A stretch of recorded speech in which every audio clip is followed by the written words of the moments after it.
养生侃侃而谈，健康如约而至。我是你们的好朋友木子。糖是大家生活中常见的食物，糖可以提供身体的能量，改善贫血，但是过量的食用会造成身体的负担。那么我们今天就来谈谈糖吃多了会出现的问题吧。第一种，蛀牙。糖吃多了会导致口腔产生一种酸性物质，时间一长，牙齿结构被破坏，细菌滋生，导致牙齿出现问题。第二种，肥胖。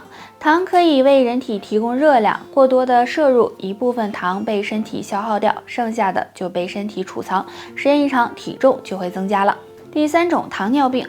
过度的吃糖导致大量热量的摄入，时间一长，身体的胰岛负荷加重，导致胰岛素失衡，从而引发糖尿病的风险。所以糖的作用有好有坏，适当食用可以对我们的人体有益，过量的食用反而会加重人体的负担，要适量。头发是一件很正常的事情，那么对于洗完头发后是应该吹干还是自然干呢？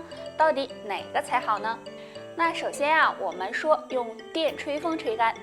很多人喜欢用电吹风吹干头发，但是如果电吹风温度过高，这样很容易给头发造成伤害，使头发干枯分叉，甚至脱发。而自然干的话，我们的头发是湿的，这时头发的血液循环也减慢，如果不赶快弄干的话，很容易着凉，引起头痛或者是感冒，而且总湿着头发也容易使人脱发。那我们到底应该怎么做呢？建议大家洗完头后，可以先用毛巾吸一下头发的水分，然后用电吹风调到不是很热的温度，距离头发远一点，然后再吹头发。还有大家不要总对着一个地方吹，把头发吹到8分干的时候，再用冷风吹一遍，这样方法会更健康一些。那很多人白发脱发和肾气不足有很大关系，所以平时要勤于锻炼，还可以多吃一些养肾食物，比如黑枸杞、蒲公英根等，对改善白发脱发有帮助。过年应该是一个值得欢庆的节日，但是今年却有些不一样。现在不管是手机上还是电视上，大家听到最多的肯定就是新型冠状病毒肺炎的消息。那如果有个头疼脑热的，很多人就会担心自己是不是被传染了呢？那今天木子就教大家来区分一下普通感冒和新冠肺炎。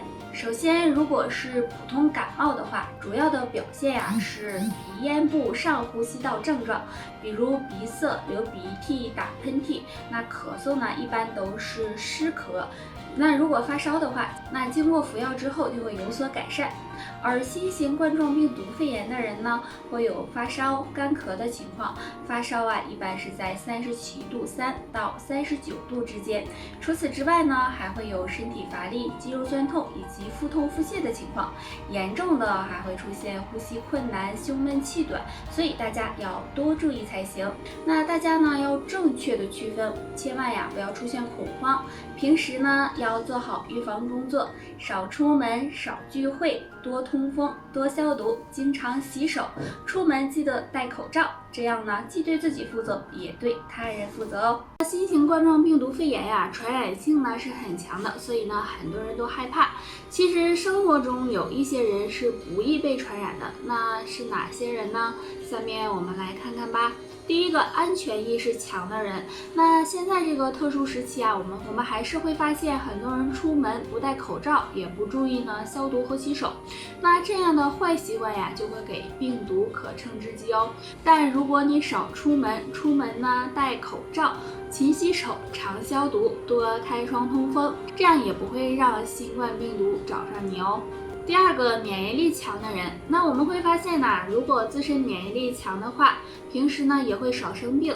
那免疫力就是身体的防护墙，它能够帮助我们抵抗病毒，所以只要自身免疫力够强，患上新型冠状病毒的几率也会减少。第三个就是不喜欢抽烟喝酒的人。那烟酒中都含有对身体有害的物质，经常抽烟对肺部健康不利，会使肺功能下降。那喝酒则不利于肝脏的健康，也会影响到肺部的健康。所以不抽烟喝酒的人，肺功能相对来说也是比较好的，这样更不容易被新冠病毒侵袭哦。